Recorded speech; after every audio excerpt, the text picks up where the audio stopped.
Les victimes étaient à bord d'une charrette heurtée par un bus de transport en commun à Goudiri. Kédougou, le mouton belle, mais les belles affaires se font à Tambacounda. Conséquence, les quais de vin boudent les foirailles de la ville pour aller s'approvisionner à Tamba. Célébration de la Tabaski, des pères de famille sur la corde raide se demandent où trouver encore le mouton à attacher. Les chauffeurs et les usagers dans les artères de la capitale souffrent des embouteillages monstres aux heures de pointe. Au menu de la deuxième partie, le sport, info-école et la revue de presse.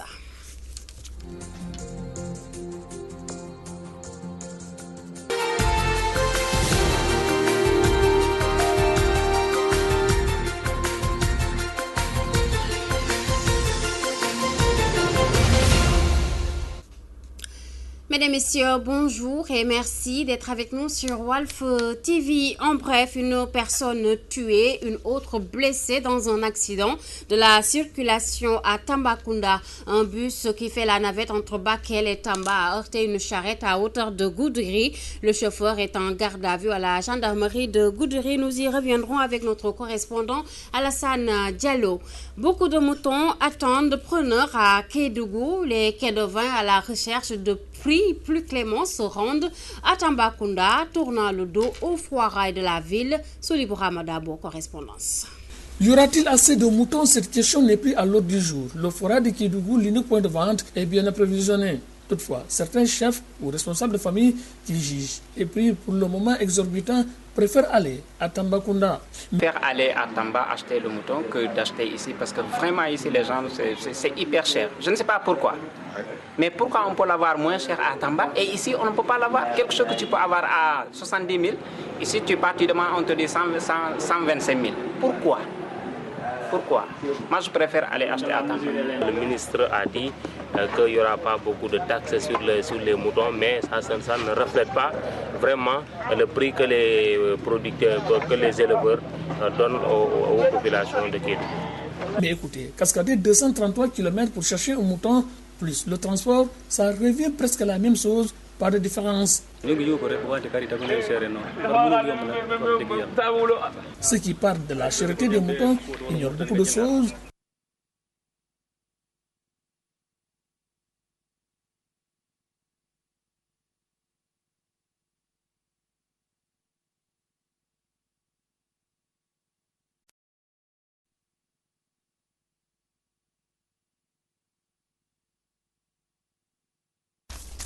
Voilà, toutes nos excuses, voilà, quelques caprices donc techniques. Nous reviendrons à Soli Bourama Dabo. Et puis, direction Pikine, la grande mosquée de Wahinan de Pikine-Est, située près de la station Texaco. Les riverains s'inquiètent pour la prière de la Tabaski. Les alentours de la mosquée sont entourés par des eaux usées, issues de fosses septiques qui dégagent une odeur nauséabonde. Les populations interpellent les autorités. À quelques jours de la Tabaski, Dakar est envahi, difficile de circuler librement à travers les artères de la capitale en raison des embouteillages. Automobilistes et usagers se plaignent de la situation. Un reportage de Ramatoulaye Ba.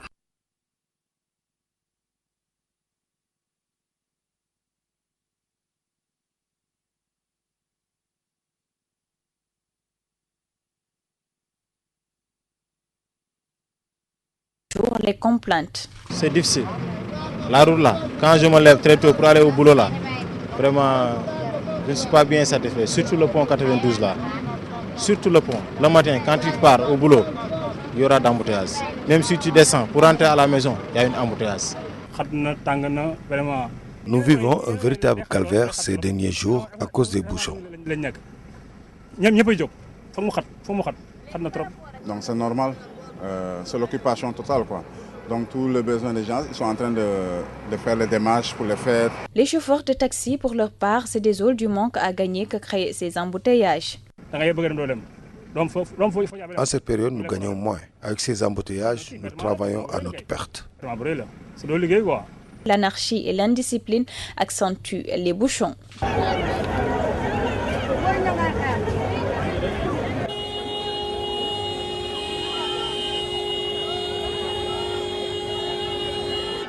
Dakar a vu une ambiance festive. Pour cela, bon nombre de citoyens investissent la rue pour les besoins des préparatifs de la fête de Tabaski. Conséquence, circuler librement n'est plus chose aisée dans la capitale.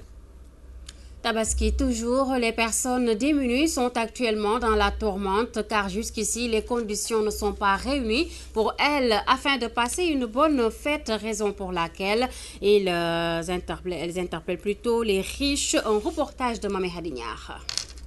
La Tabaski perturbe le sommeil de ces pères de famille qui peinent à joindre les deux bouts. Parmi eux, Latir Gueye ne trouve pas pour l'heure l'argent afin. yow nag may nga ma fort ndax defal nga ma point de départ. Tu m'as donné l'occasion de m'exprimer, car tu ne peux pas imaginer à quel point la vie est dure. Jusqu'à l'heure où je te parle, je ne trouve pas les moyens pour acheter un bélier. En réalité. Serine Silla, qui vit le même calvaire lié à la conjoncture, décide de cotiser avec ses enfants pour payer un mouton. Sous forme de communauté là. Actuellement, je prévois une cotisation avec mes enfants pour pouvoir acheter un mouton, car je crois que la dépense quotidienne est prioritaire. Pour toutes ces raisons, Mody Sène invite les nantis à aider les personnes démunies. Je vous jure que je n'ai pas encore acheté un mouton. Donc je vais saisir cette occasion pour inviter les plus riches à nous aider, nous qui sommes dans le besoin. Toutes les conditions ne sont pas réunies pour ces personnes interrogées afin que la fête soit belle. N'empêche, elles invitent les uns et les autres à éviter le gaspillage pour une seule journée.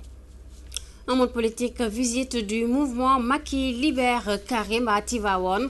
Les membres qualifient la CREI de souillure sur le visage de la justice sénégalaise.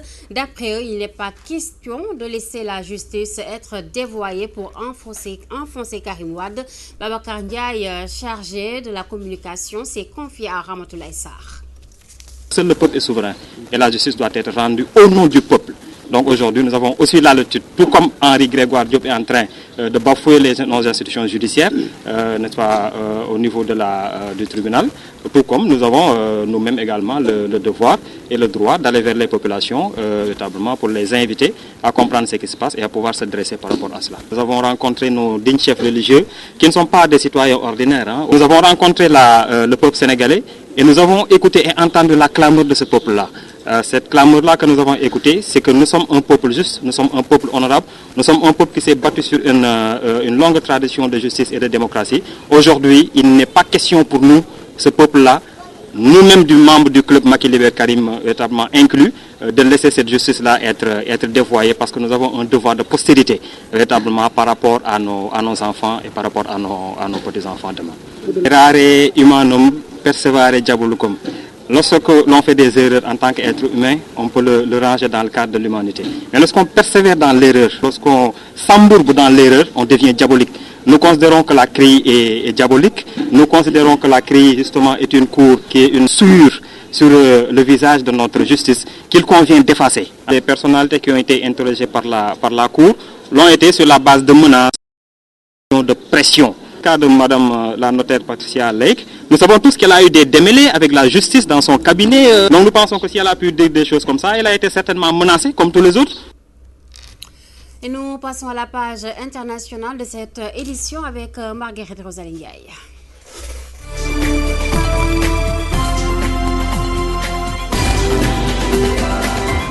Nous démarrons l'actualité internationale au Nigeria. Le chef de Boko Haram, Aboubakar Shekau, assure être toujours en vie. Il dément ainsi l'annonce de sa mort par l'armée nigériane. Aboubakar dit diriger un califat islamique dans les villes sous son contrôle dans le nord-est du Nigeria. L'armée nigériane avait affirmé la semaine dernière que Aboubakar Shekau était mort et que l'homme qui se faisait désormais passer pour lui avait été également tué lors d'affrontements avec des soldats dans le nord-est du Nigeria. Direction Hong Kong, l'Occident appelle la Chine à la retenue. Suivons le récit de Ousmane Sen. Depuis près d'une semaine, des millions de personnes exigent à Hong Kong l'instauration d'un régime démocratique dans l'ancienne colonie britannique. La question de Hong Kong fait partie des affaires intérieures chinoises. Tous les pays doivent respecter la souveraineté de la Chine, précise le ministre chinois des Affaires étrangères en visite hier à Washington. une souveraineté que Pékin avait exercée à l'époque avec le mouvement de Tiananmen il y a 25 ans. Nous espérons que les autorités de Hong Kong agiront avec retenue, a soutenu John Kerry, chef de la diplomatie américaine. Ousmane Sen, merci. À Kaboul, un attentat a été noté également. C'est la terreur au quotidien dans cette partie de l'Afghanistan. Les talibans poursuivent leur campagne sanglante en Afghanistan. C'est du moins le 5e attentat depuis lundi, jour de l'arrivée au pouvoir du nouveau président Ashraf Ghani. Il y a quelques heures à Kaboul, 3 employés du ministère afghan de la Défense ont été tués et 8 blessés dans un attentat suicide. Selon un témoin, le kamikaze a ciblé le bus de l'armée. Des maisons ont été endommagées. Cet attentat est la réponse des talibans à la signature mardi d'un accord avec Washington et l'OTAN pour le maintien de troupes étrangères en Afghanistan en 2015. Et pour finir, le premier patient porteur d'Ebola identifié aux États-Unis pourrait avoir contaminé plusieurs personnes de son entourage, dont des enfants scolarisés. En cause, une erreur de diagnostic. Dès les premiers symptômes, le Libérien s'était présenté une première fois à un hôpital de Dallas, mais il avait été renvoyé chez lui avec antibiotiques. Je sais que les parents sont très inquiets, mais laissez-moi vous assurer que ces enfants ont été bien identifiés. Ils sont sous surveillance et la maladie ne peut être transmise avant l'apparition des symptômes, rassure le gouverneur du Texas. C'est fini pour l'actualité internationale.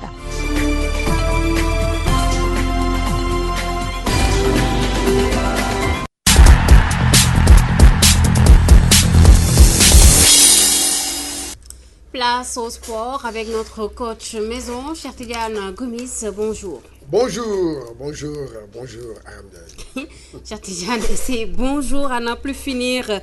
Nous parlons football aujourd'hui, Europa League, écho des Sénégalais.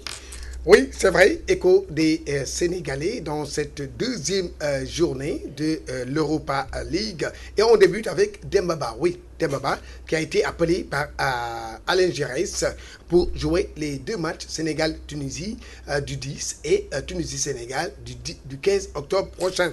Et que Dembaba, il retourne en Angleterre aujourd'hui avec comme challenge de faire tomber Tottenham et marquer l'esprit d'Alain Giresse pour une titularisation contre les Tunisiens dans cette double confrontation. Dans cette rencontre, Tottenham-Besiktas, le Sénégalais est attendu par le club turc où il est bien aimé et on pense que les jaunes noirs vont essayer de gagner et que Dembaba va faire trembler les filets. Il n'est pas le seul dans cette Ligue Europa. Et à 17h dans le groupe H, les Sénégalais de Lille, il s'agit de Ganagay et Pape Ndiaye Souaré, vont aller défier les Allemands de Wolfsburg. Et que Moustapha Diallo, qui joue à Guingamp, et donc Guingamp qui accueille à 17h les Grecs de PAOK de Salonique pour le compte de la poule K et dans la poule F à 19h05.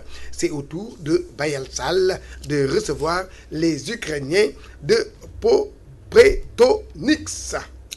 Sénégal-Tunisie, le président Augustin Senghor débute son match ce mardi. Oui, effectivement, vous avez parfaitement raison.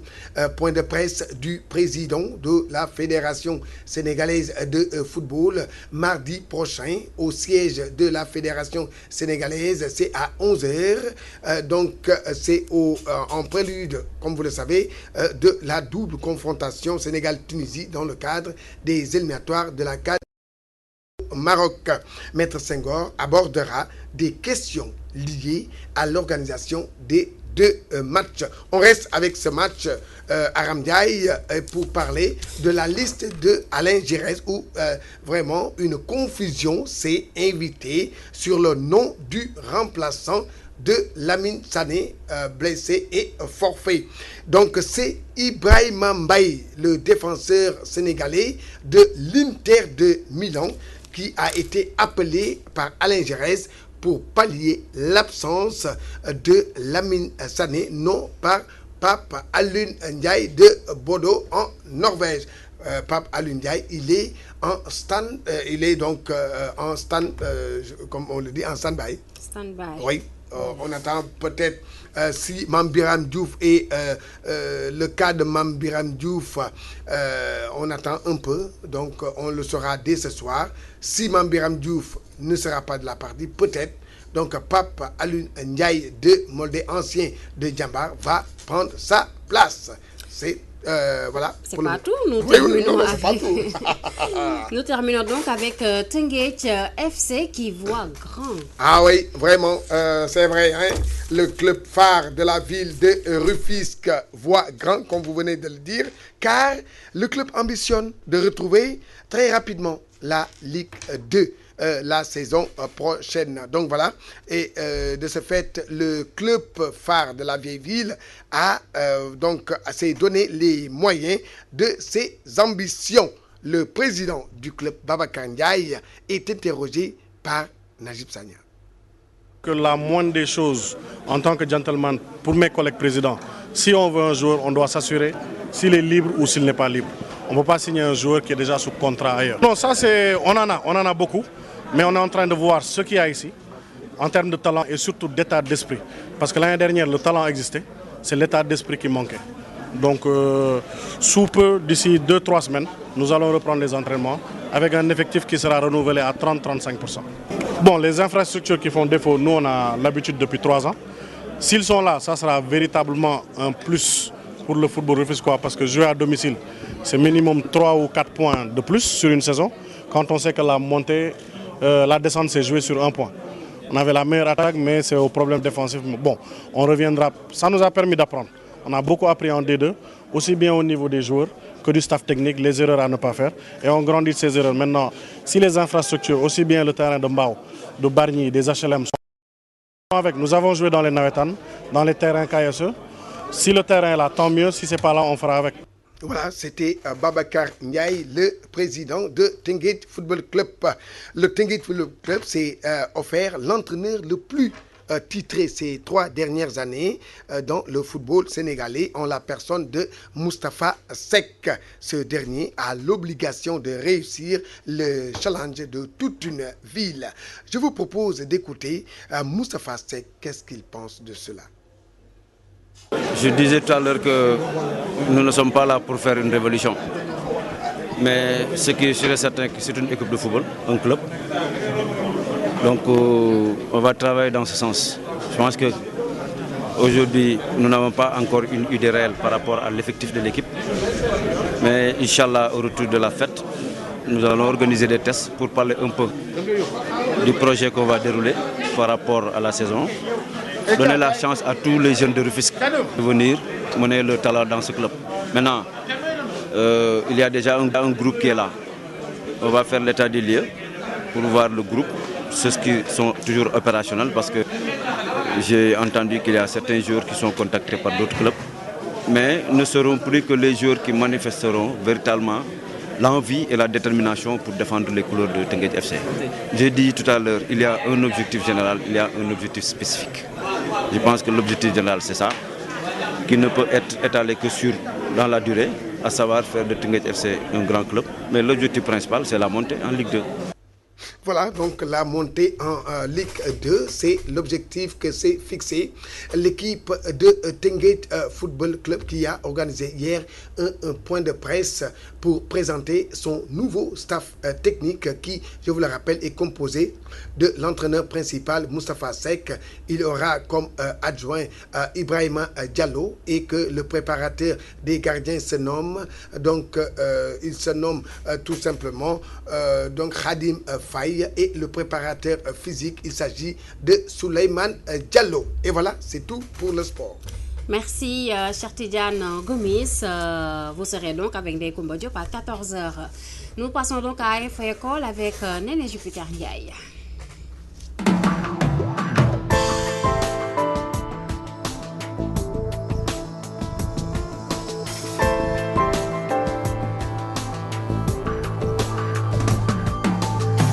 Bonjour et bienvenue. Au menu de l'actualité de l'école de ce jour, l'école 5 de la commune de Rom face à d'énormes difficultés Entre autres, le manque d'infrastructures de base.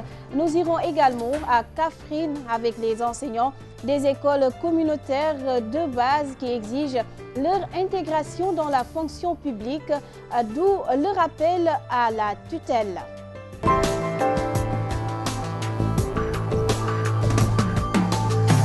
L'école 5 de la commune de Khombole croule sous le poids des difficultés. Dans cet établissement scolaire, seules 25 tables bancs sont fonctionnelles sur plus de 4 salles de classe avec une pléthore d'élèves. Ces derniers cohabitent également avec les chiens errants et autres troupeaux d'animaux. La correspondance de Ramatoulaïsa. Créée il y a de cela 3 ans, l'école 5 de la commune de Khombole conjugue le mal-vivre quotidiennement. Des chiens errants, troupeaux en divagation, cohabitent avec les élèves dans l'établissement scolaire. Le directeur d'école. Nous travaillons dans une commune qui n'a pas l'habitude donc de voir des abris provisoires.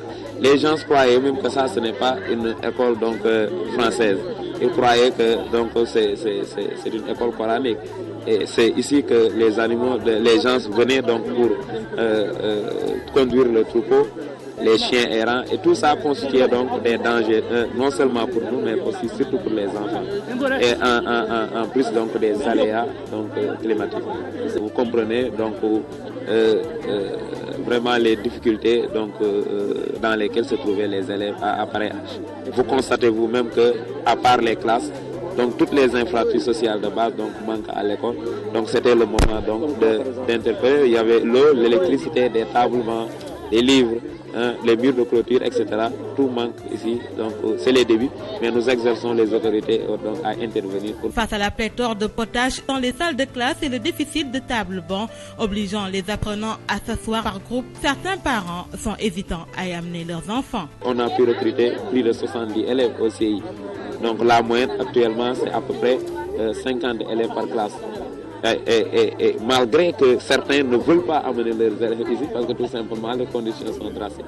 Et dès que les conditions donc seront réunies, c'est sûr que ici les autres écoles sont un peu loin de la localité. Donc là, on polarise donc une population très scolarisable. Donc je pense que donc les besoins sont là et il faut y venir. Quelques tablements donc en bon état, d'autres sont un peu délabrés, mais on est en train de travailler donc avec les autres écoles donc qui existent déjà. S'il y a des tablements donc non utilisés et qui sont réparés, on les prend, on récupère. Pas durer quand les effectifs augmentent, donc forcément. Donc pour régler de grands besoins, il faut que l'État donc réagisse pour nous doter de câbles. Et malgré ça, les élèves donc s'assoient donc en 5 par 4. Vous savez, les conditions sont très tristes. Étant conscient des difficultés que vivent l'établissement, essayer d'améliorer les conditions de travail, non seulement des enseignants de l'école, mais aussi des élèves et des parents. Et pour qu'une école soit de qualité, il faut un minimum de conditions et que vous ne pouvez pas ne pas aller dans le sens de l'amélioration de ces conditions de travail des élèves et des enseignants. Pour le représentant de l'inspecteur de l'éducation et de la formation, chacun doit mettre la main à la poche. Par rapport au manuel, il n'y aura pas de problème. Maintenant, par rapport à l'équipement qui reste, les tables bancs, n'est-ce pas, l'électricité, la clôture, il va falloir, parce que étant des investissements lourds, que chacun y met. Un enseignement de qualité et dans de bonnes conditions, c'est ce que réclament les responsables de l'école 5 de Khombole. Les enseignants des écoles communautaires de base de la région de Kaffrine exigent leur intégration dans la fonction publique. En assemblée générale, ces éducateurs qui interpellent leur ministre de tutelle n'excluent pas de passer à la vitesse supérieure. Séni Keita porte leur parole au micro de Mamadou Martar Sarr. Le problème que rencontrent aujourd'hui les volontaires des SCB du Palam est que maintenant le programme touche à sa fin. Et nous avons suivi une formation aux centres régionaux du personnel de l'éducation de Diourbel et de Kaolack sur le curriculum et sa méthode d'enseignement dite APC avec des sessions de recyclage chaque année. Ces enseignants qui aujourd'hui sont au nombre de 112 dans la région de Kaffrine, dont 15 arabisants, qui ont enrôlé 3920 enfants, dont 65% de filles. participons maintenant à la lutte contre l'analphabétisme au niveau national, plus particulièrement dans la région de Kaffrine et de Diourbel, qui ont le taux de fréquentation le plus faible de scolarisation des garçons et filles. Nous sommes des jeunes Sénégalais. Nous sommes des jeunes Sénégalais qui se sont sacrifiés volontairement au moment où personne n'en voulait pour relever le défi qui est la lutte contre l'analphabétisme dans les villages les plus reculés et les plus enclavés dans la région de Kaffrine. Nous voulons à la fin de ce projet continuer à travailler au service national. Donc nous sollicitons aux autorités de ce pays, en tête le président de la République et à son ministre de l'Éducation nationale, M. Serigne Mbaye Thiam, de s'approcher de ces volontaires des SCB du Palam. Tout ce que nous voulons, c'est continuer à servir l'éducation.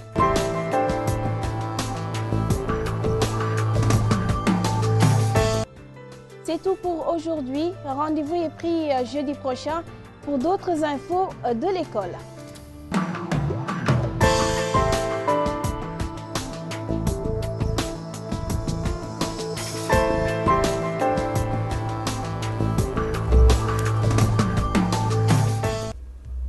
Merci Néné Jupiter Ndiaye. Rendez-vous jeudi prochain pour un nouveau numéro d'Info École. Nous terminons avec la revue de presse présentée par Marguerite Rosalie Ndiaye.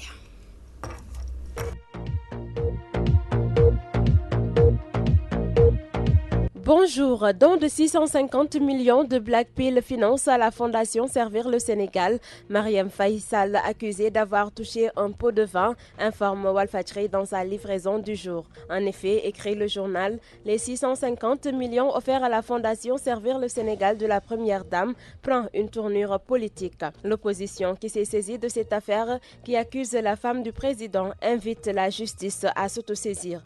Toujours dans Walfadjri, l'opposition se désole du manque de réaction du vérificateur de l'IGE et de l'OFNAC devant un fait d'une telle gravité. Et Siwel de rétorquer, affaire des 650 millions de francs CFA, Mariam Faye Sall divise le Sénégal. Selon le journal, la première dame trouve des défenseurs chez les Mbaké regroupés autour du cadre de concertation et d'orientation. Toujours dans Siwel, il considère qu'il arrive un temps où il faut parler et porter la réplique à ceux qui usurpent le nom de toute une communauté pour s'attaquer à des gens. C'est du chantage, renchérit Grand Place, qui informe que des petits-fils de Baye se démarquent. Il décrète la fin des abus sous la couverture du nom Baké. Seuls s'agitent ceux qui ne sont plus servis, disent-ils dans les colonnes de Grand Place. Plainte contre la première dame, la présidence soutient Mariam Faye Sall, précise la tribune. Enquête qui semble confirmer note que les chargés de mission du palais au secours de la première dame.